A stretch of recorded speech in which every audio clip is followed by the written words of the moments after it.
Assalamu alaikum wa rahmatullahi wa barakatuhu. Bienvenue dans la leçon d'aujourd'hui.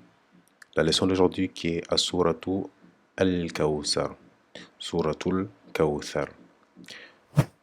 Quels sont les thèmes principaux de la Suratul Kawthar? Cette sourate est comme une sourate de consolation au prophète alayhi salatu wassalam. Donc le prophète alayhi salatu wassalam a reçu cette sourate pour le consoler contre les mécréants.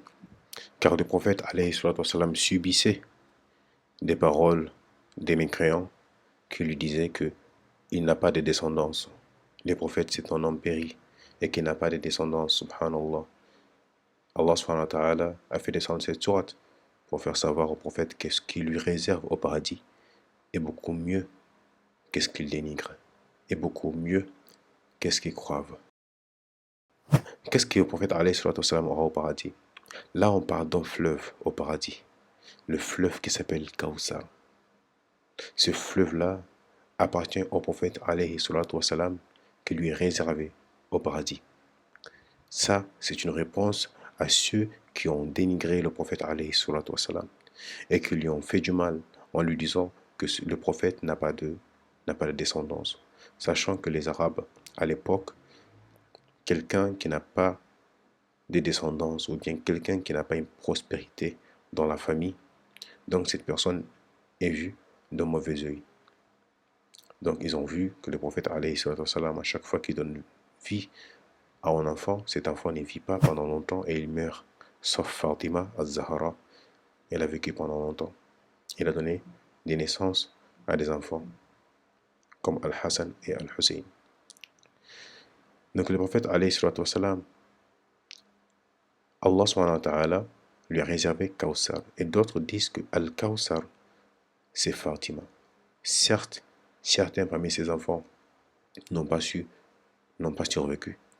Mais Fatima, elle a bel et bien survécu et elle a donné naissance à Al-Hassan et Al-Hussein, qui sont des grandes personnalités en islam. Cette sourate aussi nous encourage à la prière et au sacrifice. Ce sont deux façons d'adorer Allah subhanahu wa ta'ala. À travers la prière, on est en contact avec Allah subhanahu wa ta'ala. Et à travers les sacrifices qu'on fait, en égorgeant un mouton, c'est une adoration qu'on fait à Allah subhanahu wa ta'ala. Et donc cette sourate aussi, elle annonce que tous ennemis sont voués à l'échec.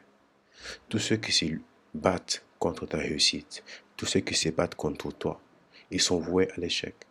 Ne te focalise pas sur tes ennemis. Focalise-toi sur tes objectifs.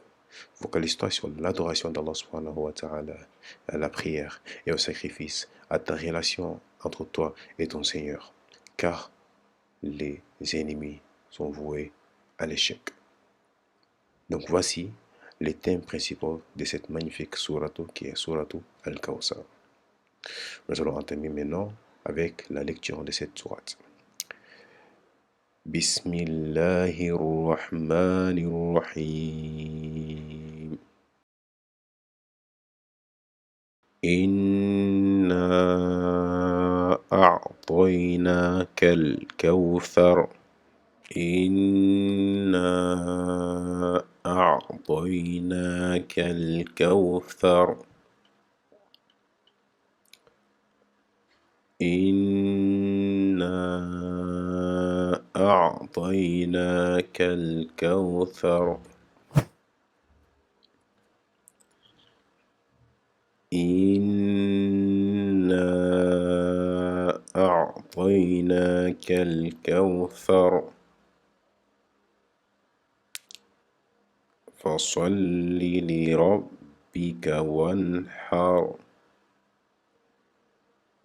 فصل لربك وانحر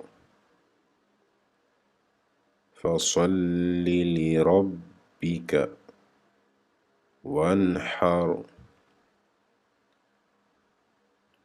إن شانئك هو الأبتر إن شانئك هو الأبتر إن شانئك هو الأبتر. بسم الله الرحمن الرحيم. إنا أعطيناك الكوثر فصل لربك وانحر.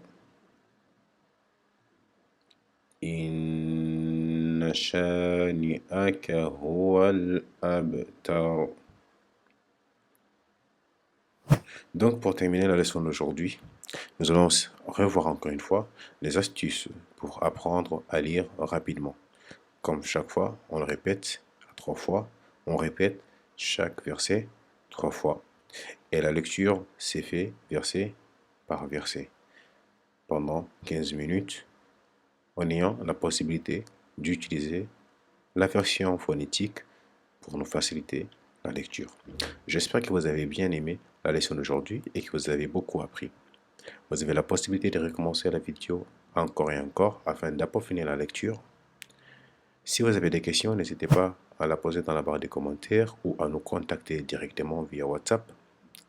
Je vous invite aussi à partager la leçon d'aujourd'hui avec d'autres personnes qui souhaitent apprendre le Coran. Merci à tous ceux qui le font déjà.